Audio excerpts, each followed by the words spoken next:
Ilama. Israel has said that it completed a new wave of strikes on Iran. This is as eyewitnesses say explosions have rocked one of Tehran's main commercial airports with a plane burning on the tarmac.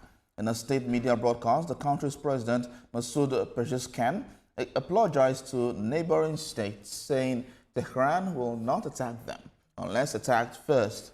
Shortly after President Pezeshkian's address, Qatar said it intercepted a missile attack.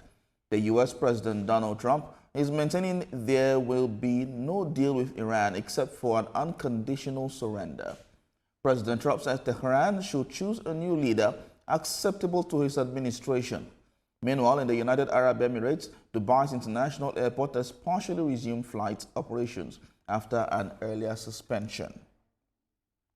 Tensions between Iran, Israel, and the United States continue to dominate global headlines, raising fears of a wider conflict in the Middle East. But the rivalry did not begin overnight. It is rooted in decades of political upheaval, nuclear disputes, and proxy battles across the region. Iran, for the last 47 years, has had a mantra and a slogan of death to America, death to Israel. And over the last 47 years, Iran has carried out terror attacks, has attacked Israel, has attacked Americans, has attacked all people across the world through terrorism. It has also sponsored major terror organizations throughout the Middle East. It was behind the October 7th attacks of Hamas. It backed Hezbollah, it backed the Houthis. But more than that, it's been developing ballistic missiles, which we're now seeing Iran fire not only at Israel, but at all the countries in the region. And Iran was also developing a nuclear weapon. When a country has spent 47 years. Before Iran's 1979 Islamic Revolution, the country under Shah Mohammad Reza Pahlavi was one of Washington's closest allies in the Middle East. That relationship collapsed when the revolution overthrew the Western-backed monarch and ushered in an Islamic government deeply critical of the United States. Months later, the crisis escalated dramatically when Iranian students seized the U.S. embassy in Tehran, holding 52 American diplomats hostage for 444 days, an incident that severed diplomatic ties and cemented decades of hostility. Over the years, the dispute has increasingly centered on Iran's nuclear program. The United States and its allies accused Tehran of pursuing nuclear weapons, an allegation Iran consistently denies. Iran admitted it as well. We saw that in the recent interview that Steve Witkoff gave, one of the negotiators. He said that in that meeting, Iran said they had enough uranium for 11 nuclear bombs. We also know that Iran has admitted, and the world knows, that they have enriched nearly 400 kilograms of uranium up to 60%. Now, there is no civilian use whatsoever for uranium enriched at 60%. There is no civilian use. There is only weapons use that can be done when uranium is rich to 60%. So Iran is very open and very clear. They may say they don't want to have a nuclear weapon, but all of their actions are proving that they want to build a nuclear weapon. In 2015, Iran reached a landmark nuclear agreement with world powers, agreeing to limit uranium enrichment in exchange for sanctions relief. But the deal began to unravel in 2018 when the United States withdrew and reimposed sanctions, prompting Iran to gradually resume nuclear activities.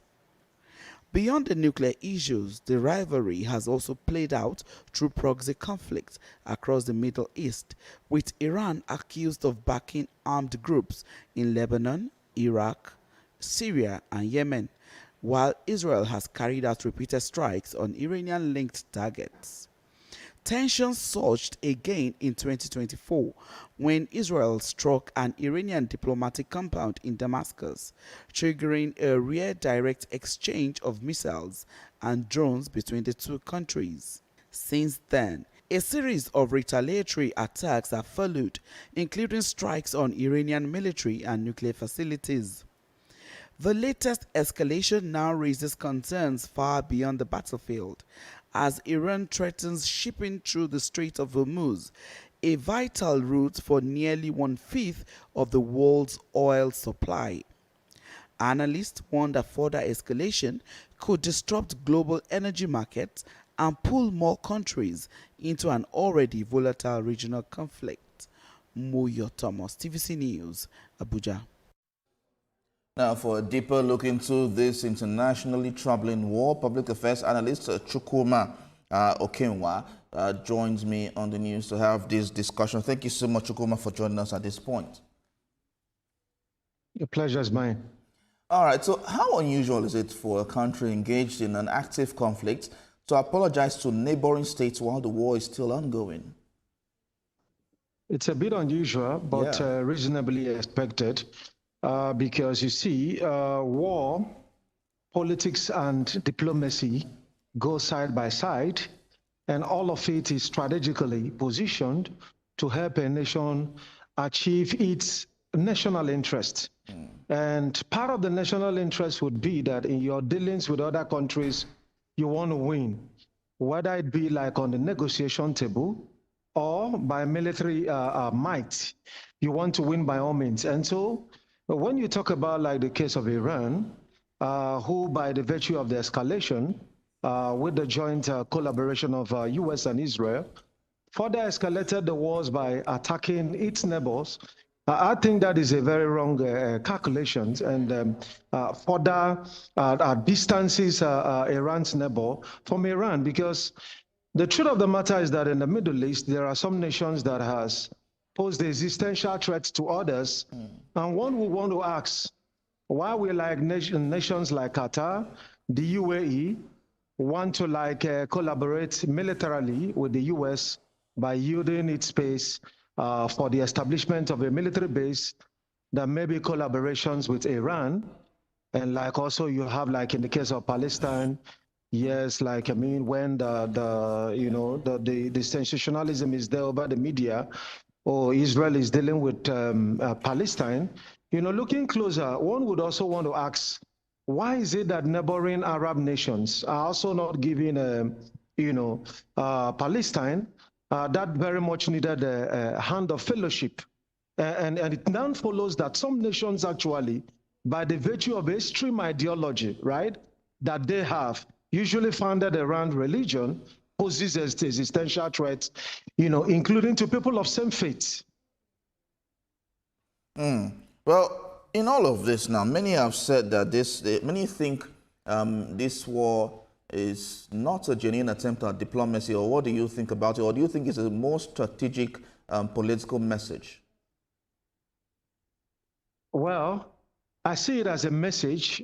And of course, one thing is you are not going to expect maybe like one of the P5, powerful five like the US, sit back and watch like a nation like Iran evolve into a nation with, full nuclear capabilities, with all of the nuclear warheads, when like the rhetoric has always been death to America, right? No way for America. We are going to end America. I mean, you are not just going to watch that to happen before you know that you got to take action, right? And when you try to like, maybe like we know that there was like an ongoing conversation before it further escalated into war, and it doesn't seem to be tilting anywhere, right? Okay. The essence of diplomacy actually is to see if a winning can be secured, in many cases a win-win, without having to get into the battlefield. But then there are certain times that battle becomes the only way to actually resolve like issues, especially when both parties that are concerned are not willing in any way to yield their positions. What of in this case now? Is battle the only way to resolve the conflict? Well, as it is, to a very great extent, yes. Battle will now bring all of the relevant parties to the table. Like nobody would have ever imagined like an Iran, apologizing to its neighbors. I mean, we see that as the escalation was high, Iran almost like neglected the target and began to launch attack in the UAE, in Qatar. I don't know maybe what war strategy, right? They may have, considered that, but that further, dissociates them, right? I mean, distances them from the very region where they belong to. And you know that when it comes to like, security, it should be an alliance issue. It should be where you have to like a kind of build some kind of closeness, close up the gap with your neighbors. But when you are at war with your neighbor, then of course, what other invalidation would you need to actually show that you are not there to promote the regional peace? So now that Iran has apologized to its neighbors, do you also think that the neighbors will rally around Iran to win this war? Certainly not. Because, of course, you know that most of these nations that Iran began to attack didn't just allow the U.S. to build a base immediately. I mean, they're already like allies of the United States of America.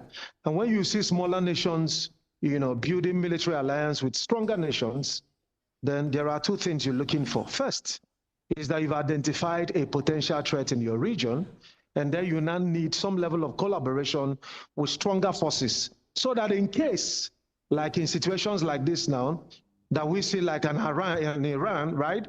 Yes, you have a problem with Israel, you have a problem with the US, but then you just start launching an attack on other nations, right? These perhaps could have been some of the fears and the concerns that made nations like Qatar to choose to align with the US much more than even considering an Iran. All right, so the Iranian president also said Iran will not surrender despite pressure from the United States and Israel. What does this tell us about Iran's current posture in this conflict?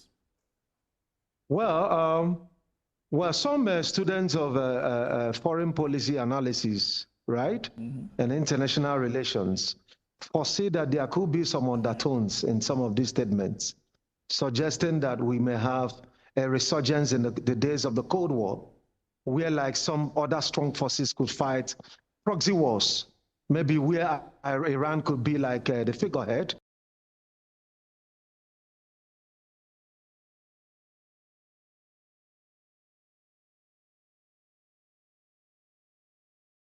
The figurehead. And when that actually happens, like we've also seen like Europe almost being drawn into this, right?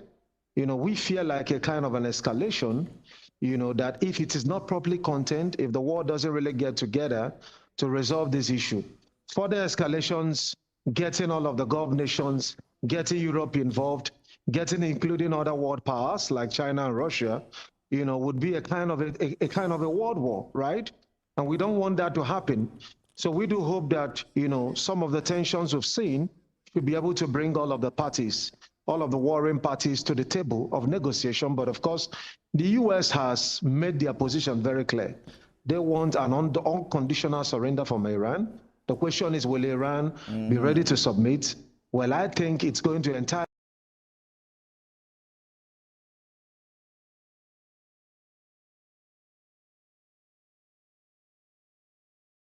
this Iran's conflict with the US and Israel.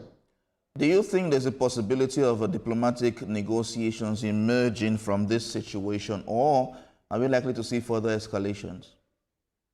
Yeah, well, all I see is further escalations because the US is involved. Now the question is who is going to get President Trump to the round table, right? Yeah. I mean, you don't expect the UN to do that. Unfortunately, when we look at multilateral diplomacy, we tend to look at it as more like the UN is up there and other nations are, nations president listen to the UN. But the very idea behind multilateralism is that Guterres, as the Secretary General, have 193 bosses, and that is the presidents of great nations. And one of the fundamental principles in international relationship is the theory of realism, right? In theory of realism, it suggests that the entire world is, world order is anarchic in nature. There is no order. So it's all about the basic principle of the strong must do what they must do, and the weak must suffer what they must suffer. All right, public affairs analyst Chukwuma Okenwa, thank you so much for talking to us and giving us your thoughts on this. Thank you. You're welcome.